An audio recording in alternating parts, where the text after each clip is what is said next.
Hi കൂട്ടുകാരെ, പുതിയൊരു വീഡിയോയിലേക്ക് എല്ലാവർക്കും സ്വാഗതം. അങ്ങനെ അംബാലികയുടെ മുന്നിലോട്ട് വല്യച്ഛനും ഭരത്തും കൂടി ചോദ്യം ചെയ്യാൻ വന്നിരിക്കുകയാണ് കേട്ടോ. ഭരത്തിന് തെറ്റുപറ്റി, ഇനി എന്തായാലും അവൻ തെറ്റ് ചെയ്യില്ല, ആ തെറ്റ് തിരുത്തണമെന്ന് പറയുമ്പോൾ അതിൽ ഭാമ കയറി ഇടപെടണം കേട്ടോ. കാരണം തനിക്ക് നേടേണ്ടത് നേടണം. സ്വത്തുക്കൾ അംബാലികയുടെ അതേ താവഴി തന്നെ, തൻ്റെ വല്യമ്മയുടെ അതേ താവഴി തന്നെ അങ്ങ് ഭാമ എടുക്കുകയാണ് കേട്ടോ. ഭാമ ഇവരെ എങ്ങനെയെങ്കിലും വേർപിരിക്കണമെന്ന ഭാവത്തിലാണ് ഭാമ ഒരുങ്ങുന്നത് കേട്ടോ. അപ്പോൾ ഭാമ പറയാണ്, ഇനി ഈ ഭരത്തുമായുള്ള ജീവിതം ഒരിക്കലും ഇനി ഇവിടെ എൻ്റെ പെങ്ങളായ ഇവൾക്ക് വേണ്ട. ഇവൾക്ക് ഇനി അത് കൊടുത്തു കഴിഞ്ഞാൽ ഭരത് ഇനിയും ഇവളെ തല്ലില്ലെന്ന് എന്താ ഉറപ്പ്? അപ്പോഴേക്കും അവിടെ അരുന്ധതിയുടെ അച്ഛനും പറയാണ്, ശരിയാണ്, മാമ പറയുന്നതിൽ ഒരു കാര്യമുണ്ട്. കാരണം ഇവൻ ഇനിയും എൻ്റെ മകളെ പൊതിരി തല്ലിക്കഴിഞ്ഞാൽ അതെനിക്ക് കണ്ടു നിൽക്കാൻ കഴിയില്ല. ഇത്രയും ബുദ്ധിമുട്ടും വിഷമങ്ങളും ഒക്കെ അനുഭവിച്ചിട്ട് ഞാൻ എൻ്റെ കൈ കൊണ്ട് എൻ്റെ കുഞ്ഞിനെ ഒന്ന് കുത്തി നോവിച്ചിട്ട് പോലുമില്ല. അങ്ങനെയുള്ള ഇവൻ മദ്യത്തിൻ്റെ പുറത്ത് ഇവന് ദേഷ്യം വന്ന ഇവൻ പലതും ചെയ്യുമെന്ന് എന്താ പറയാൻ പറ്റായിക. അപ്പോഴേക്കും ഒരു ഇടം അംബാലികക്ക് ഇടം കൊടുക്കുന്നില്ല. അംബാലികയെ കൊണ്ട് ഭാമ സംസാരിക്കുന്നില്ല. അംബാലിക മനഃപൂർവ്വം ഒഴിവായി നിൽക്കുകയും ചെയ്യാണ്. കാരണം ഭാമ സംസാരിക്കുമ്പോൾ അരുന്ധതിയുടെ അച്ഛന് കൂടുതൽ വിശ്വാസമാണ്. അപ്പോൾ ഈ സമയം അരുന്ധതി പറയാണ്, വലിയച്ഛൻ എന്ത് പറഞ്ഞാലും ശരി, ഇനി ഒരിക്കലും ഭരത്തിൻ്റെ കൂടെ വിടാൻ പറ്റില്ല. ഒരു മയക്കുമരുന്നും അതുപോലെ തന്നെ കള്ളുകുടിയും അവന് ദേഷ്യം വരുമ്പോൾ ഭാര്യയെ തല്ലനും അതൊക്കെ ഒരു ചീത്ത പ്രവൃത്തിയാണ്. അപ്പോൾ വലിയച്ഛന് ദേഷ്യം വരികയാണ്, ഭാമേ നീ കൈവിട്ട കളിയാണ് കളിക്കുന്നത്, നിന്റെ ജീവിതം വെച്ചിട്ടാണ് നീ കളിക്കുന്നത്. നീ ഈ അംബാലികയുടെ വാക്കുകൾ കേട്ട് അവർക്കൊപ്പം നീ നിന്നു കഴിഞ്ഞാൽ നിന്റെ സ്വന്തം ഒരു അമ്മയുടെ വയറ്റിൽ നിന്ന് വന്ന മക്കളാണ്. അത് നിങ്ങൾ ഓർക്കണം. നിങ്ങൾ തമ്മിൽ കടിപിടി കൂടരുത്. ഒരു കാലത്ത് ഈ വല്യച്ഛൻ ഇതൊക്കെ കണ്ട് സന്തോഷിച്ചിരുന്നു. ഇന്ന് നിന്റെ തെറ്റ് ഭാമ ഞാൻ തിരുത്തി തരുന്നു. നിന്നെ കെട്ടിത്തൂക്കാൻ വരെ ശ്രമിച്ചവരാണ് ഈ അംബാലിക. ഈ അംബാലിക ഇപ്പോൾ നിനക്കൊപ്പം നിൽക്കുന്നുണ്ടെങ്കിൽ, നീ അവർക്കൊപ്പം നിൽക്കുന്നുണ്ടെങ്കിൽ അത് നിന്നെ ചതിക്കാനുള്ള പുറപ്പാടാണ്. സൂചന ഞാൻ നിനക്ക് തന്നേക്കാം വല്യച്ഛൻ വലിയ സംസാരമൊന്നും വേണ്ട. വല്യച്ഛൻ എന്തൊക്കെയാണ് എൻ്റെ കുടുംബത്തോട് ചെയ്തതെന്ന് എനിക്ക് നന്നായി അറിയാം. അതിനും വലുതൊന്നും എൻ്റെ അമ്മ എന്നോട് ചെയ്തിട്ട് ഇല്ല എന്ന് പറയാം കേട്ടോ. ഇത് കേൾക്കുന്ന അംബാലിക ആകെ ഞെട്ടിപ്പോവാണ്. എന്നാൽ ഈ സമയം അവിടെ അരുന്ധതിയുടെ അച്ഛനും ഒരു സംശയം തോന്നാണ്. അപ്പോൾ അരുന്ധതി പറയാണ്, നിങ്ങളൊന്നും മിണ്ടാതിരിക്കുന്നുണ്ടോ? ഞാനും ഭരത്തുമായുള്ള പ്രശ്നമാണ്, ഇതിൽ നിങ്ങൾ ഇടപെടണ്ട, ഒന്നും മിണ്ടാതിരിക്കുന്നുണ്ടോ എന്ന് പറയുമ്പോൾ മാമ പറയാണ്, ഞാൻ കാരണമാണല്ലോ നിനക്ക് എൻ്റെ ആങ്ങളയെ കെട്ടേണ്ടി വന്നത്, അതുകൊണ്ട് ഞാൻ ഇതിൽ ഇടപെടും, ഞാൻ തന്നെയാണ് ഇതിൽ ഇടപെടേണ്ടത്. ഭാവനേച്ചി ഇവൻ്റെ പ്രവർത്തികളെല്ലാം അറിഞ്ഞു കഴിഞ്ഞാൽ ഭാവനേച്ചി ഇവനെ വെറുതെ വിടില്ല. പക്ഷേ ഭാവനേച്ചിയുടെ ഇപ്പോഴത്തെ അവസ്ഥ ശരിയല്ല. അതുകൊണ്ട് തന്നെ എനിക്കാണ് പിന്നെയുള്ള അധികാരം, അത് ഞാൻ ഇടപെടും എന്ന് പറയുമ്പോൾ, ഭാവന ഇടപെട്ടാൽ ഇങ്ങനെ രണ്ടാക്കുന്ന പരിപാടി ഒരിക്കലും ചെയ്യില്ല ഭാമേ. നീ ഇങ്ങനെയൊക്കെ ചെയ്തു കൂട്ടുന്നത് നല്ലതിനല്ല, നിന്റെ നല്ലതിനല്ല എന്ന് പറയുകയാണ് കേട്ടോ വല്യച്ഛൻ. അപ്പോൾ ഉടൻ തന്നെ വല്യച്ഛൻ ഇത്ര നല്ല പിള്ള സമയമൊന്നും വേണ്ട. വല്യച്ഛൻ ഇത്ര കാലം എന്താണ് ചെയ്തത്? ഈ അമ്മക്കൊപ്പം പലതും ചെയ്തിട്ടില്ലേ? എന്നിട്ടിപ്പോൾ വല്യച്ഛൻ ഞങ്ങളെ നേരാക്കാൻ വരേണ്ട. ഇത് അരുന്ധതിയുടെ ജീവിതമാണ്. അരുന്ധതി ആർക്കും ഒരു തെറ്റ് ചെയ്യാത്തവളാണ്. അവൾ ഭരത്തിനെ നന്നായി സ്നേഹിച്ചു. എന്നിട്ട് ഭരത് എന്തൊക്കെയാണ് കാട്ടിക്കൂട്ടുന്നത്? ഇത് ഒരു തവണയാണ്, 2 തവണയാണ്, എത്രാമത്തെ തവണയാണ് ഭരത് അരുന്ധതിയെ ദ്രോഹിക്കുന്നത്? ഇനി അത് കണ്ടു നിൽക്കാൻ കഴിയില്ല. അതുകൊണ്ട് ഒന്ന് ആലോചിക്കുക തന്നെ വേണം. ഭരത് എൻ്റെ ജീവിതത്തിൽ ഇനി അരുന്ധതി വേണ്ട എന്ന തീരുമാനം പറയാനേട്ടോ. അപ്പോൾ ഇത് കേൾക്കുമ്പോൾ അവിടെ അരുന്ധതി, വേണ്ട ബാമേച്ചി, ഇത് എൻ്റെ ജീവിതമാണ്, ഞാനും ഭരത്തുമായി സംസാരിക്കട്ടെ.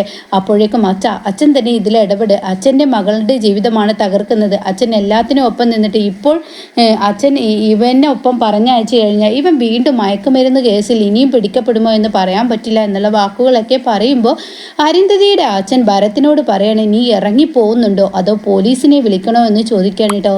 ഇത് കേൾക്കുന്ന ഭരത്ത് പറയണം, മാമേച്ചി എന്തിനു വേണ്ടിയിട്ടാണ് എൻ്റെ കുടുംബം തകർക്കുന്നത് എനിക്ക് അറിയില്ല. മാമേച്ചിയുടെ എല്ലാ തെറ്റുകൾക്കും ഒപ്പം നിന്നവനാണ് ഞാൻ. ഈ അംബാലിക ആൻറ്റിയുടെ മുഖംമൂടി നിന്നല്ലെങ്കിൽ നാളെ പൊളിഞ്ഞു വീഴും. എന്നെ ഈ വീട്ടിൽ നിന്ന് ഒഴിവാക്കി കഴിഞ്ഞാൽ ആ നിമിഷം തന്നെ മാമേച്ചി ഈ വീട്ടിൽ നിന്ന് ഇറങ്ങേണ്ടി വരും.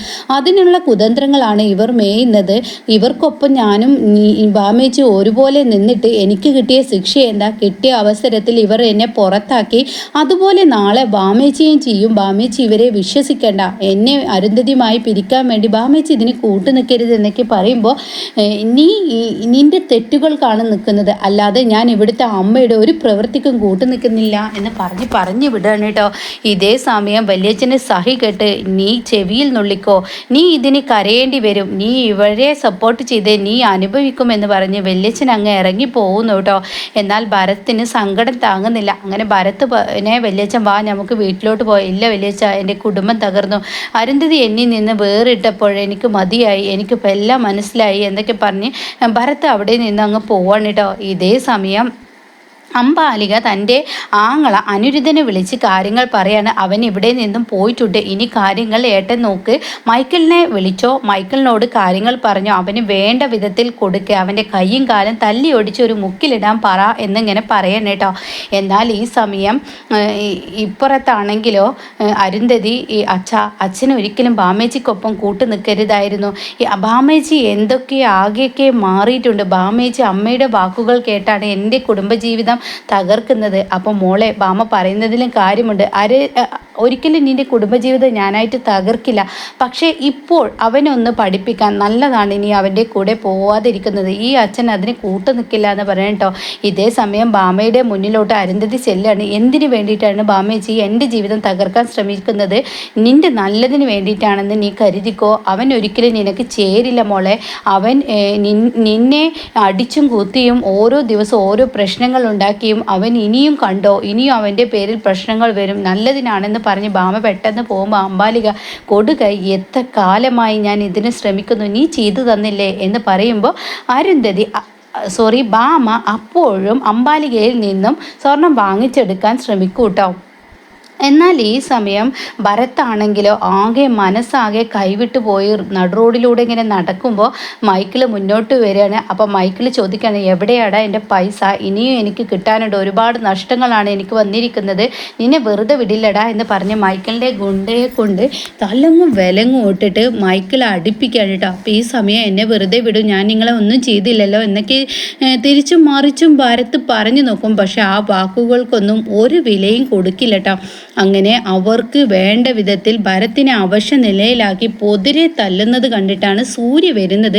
അങ്ങനെ സൂര്യ ഓടി വന്ന് ഭരത്തിനെ അവരുടെ കൈകളിൽ നിന്ന് രക്ഷിക്കുകയാണ്. അങ്ങനെ വേണ്ടത് മൈക്കിളിനെ ഗുണ്ടക്കും കൊടുക്കുമ്പോൾ അവർ ഓട്ടം ഓടാണ് കേട്ടോ. സൂര്യയുടെ കൈക്കരുത്ത് എന്താണെന്ന് അറിയുമ്പോൾ അവർ ഓടുകയാണ്. അപ്പോഴേക്കും ഭരത്തിൻ്റെ ബോധമൊക്കെ പോയി ഭരത്ത് വളരെ ക്രിട്ടിക്കലാവാണ്. അങ്ങനെ ഭരത്തിനെയും കൊണ്ട് സൂര്യ പോവുകയാണ്. ഈ സമയം ഭരത്ത് സൂര്യേട്ടനോട് ഞാൻ ചെയ്ത് തെറ്റായിപ്പോയി എന്ന ഭാവത്തിൽ ഇങ്ങനെ ഭരത്ത് സംസാരിക്കാൻ ശ്രമിക്കുമ്പോൾ സൂര്യ പറയണേ, നീ മിണ്ടാതിരിക്ക്, ഹോസ്പിറ്റലിൽ എത്തട്ടെ, പിന്നീടാവാൻ സംസാരം എന്ന് പറയണം കേട്ടോ. അങ്ങനെ സൂര്യ ഇനിയിപ്പോൾ ഇതെങ്ങനെ ഭാവനയെ അറിയിക്കും? ഭാവനയെ അറിയിച്ചു കഴിഞ്ഞാൽ ഇനി തൻ്റെ കുടുംബത്ത് എന്തൊക്കെയാണ് ഉണ്ടാവുക, അവൾക്ക് ഒരു ടെൻഷനും കൊടുക്കാൻ പാടില്ലല്ലോ എന്ന് സൂര്യയും ചിന്തിക്കുന്നു കേട്ടോ. എന്നാൽ ഈ സമയം ഇക്കാര്യം സേതുവേട്ടനെ അറിയിക്കാം എന്ന് കരുതിയിട്ട് സൂര്യ പെട്ടെന്ന് സേതുവിനെ വിളിച്ച് വിവരങ്ങൾ പറയാണ്. ഇങ്ങനെയൊക്കെ പ്രശ്നങ്ങൾ ഉണ്ടായിരിക്കുന്നു, ആ മൈക്കിളും കൂട്ടരും നമ്മുടെ ഭരത്തിനെ പൊതിരെ തല്ലിയിരിക്കുന്നു, എന്നാൽ ഞാൻ അവനെ വെറുതെ വിടില്ല എന്ന് പറയുമ്പോൾ സൂര്യേട്ടനെ പെട്ടെന്ന് സൂര്യ പറയണേ, നിങ്ങൾ പെട്ടെന്ന് ഇങ്ങോട്ടേക്ക് വരാൻ നോക്ക് സേതുവേട്ട, കാരണം ഇപ്പോഴിവിടെ ഭരത്തിൻ്റെ കൂടെ ആവശ്യം സേതുവേട്ടനാണ്, ഇങ്ങോട്ടേക്ക് വാ, ഗായത്രി ആൻറ്റിയോട് പറയണ്ട എന്ന് പറയാനേട്ടോ. അങ്ങനെ സേതു ഹോസ്പിറ്റലിലോട്ട് എത്താൻ നോക്കുകയാണ്. ഇതേ സമയം ഇനി കണക്കിന് മൈക്കിളിന് കൊടുക്കും, അതോടുകൂടി ഭരത്തിൻ്റെ സ്വഭാവത്തിൽ മാറ്റം വരും. അപ്പോഴേക്കും ഭാമയും ഇനി ഒരു പാഠം പഠിക്കൂട്ടോ.